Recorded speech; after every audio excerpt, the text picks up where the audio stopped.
Thank you to Analog Devices for supporting American Veteran Keep It Close. My mom raised us to be presentable.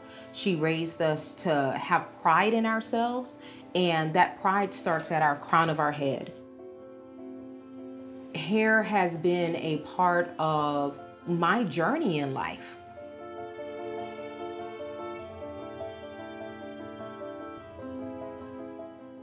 Hi, I'm Shane Brendan. As a veteran, I understand how objects we brought back from service can be so meaningful. They can remind us why we served and what we did, or help us transition back to civilian life. Today I talk with a veteran whose object is a reminder of individuality and sisterhood. My name is Andrea Peters, and I'm a lieutenant colonel in the Army. I come from a family that has a legacy of service. My dad served as long as I could remember. My grandpa was a naval NCO. I have a cousin that was a Marine, and my uncle was in the Air Force. I remember coming into West Point as this bright-eyed, bushy-tailed young person who just wanted to be the best of the best, the tip of the spear. For those who aren't familiar with the Army hair regulations, can you tell us a little bit about what they specified back in the early days of your service? The Army regulation was very vanilla. For many years, representation of professionalism and beauty was kind of this long, flowing, bouncy type hair. We all conformed to what we believed was that professional state. And so most of the time people would choose to perm their hair. And so that was definitely what I did. A lot of races view perms as something to curl their hair. Well, in the textured hair community, we perm our hair to straighten our hair out. But your head is on fire because this relaxer is burning your scalp. My second deployment was as a deputy commander for the Corps of Engineers. As I was getting ready to go on a deployment, I'm looking at my baby girl run around the house with like towels on her head and kind of whipping it back and forth. That European standard of having the long, bouncy hair. I said, oh no. We got to stop this, because I see the same thing that I dealt with as a young person and not being comfortable in my own space of my own natural hair. So at that point, I said, nope, I'm not putting a perm in again. So I went cold turkey on a perm, cold turkey. I decided that I was going to get my hair cut a little bit shorter just to be able to manage it a little bit better on the deployment. I absolutely loved it. But I was always looking over my shoulder because I felt someone would look at it as being not proper.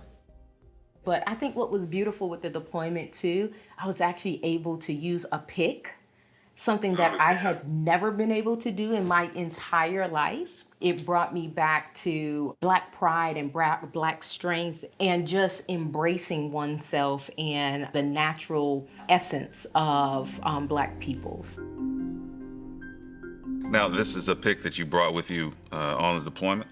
It is. Can I show the pic? Is that okay? For sure, yeah. Okay. Let's see it. All right. So this is Oh, my I knew pic. it was going to be that. All right. I knew it was going to be that one. That's right. That's right. There's no way it because- wouldn't be that one. Absolutely. Now, later on in life, I came back into this space of West Point, and I started working with the Perm Party, which stands for Pride, Excellence, Regulations, and Mentorship. The conversations really started moving with other leaders in the Army, where we looked at that regulation and specifically as it relates to wear and appearance and the grooming standards, and we pulled it apart. What do we think it should be saying, and how would we recommend that change?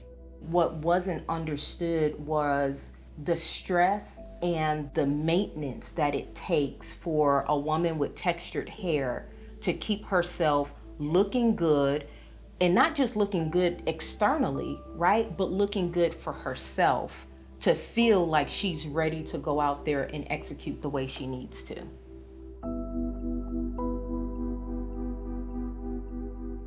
We compiled this and we sent this up to headquarters. Everything that we recommended was adopted.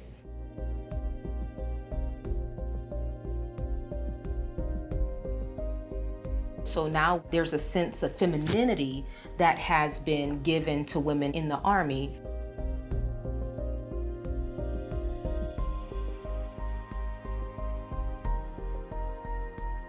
I guess my pride and joy of seeing this regulation change, because it wasn't just about hair.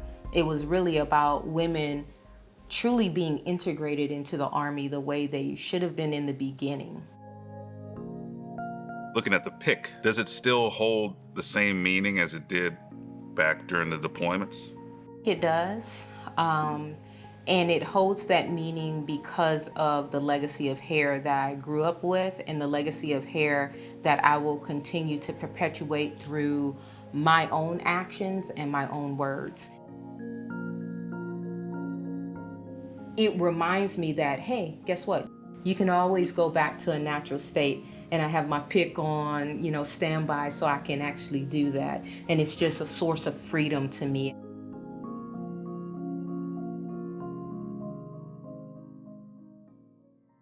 We'd like to thank Analog Devices for their support of American Veteran Keep It Close. Analog Devices has over 50 years of experience providing electronic solutions to the space, aviation, and defense industries. From electronics designed to survive the harshness of space or the cold pressures of the ocean, to addressing mission-critical solutions. When bridging the physical and digital worlds, Analog Devices has been there to provide support to those who explore, move us, and defend us every day.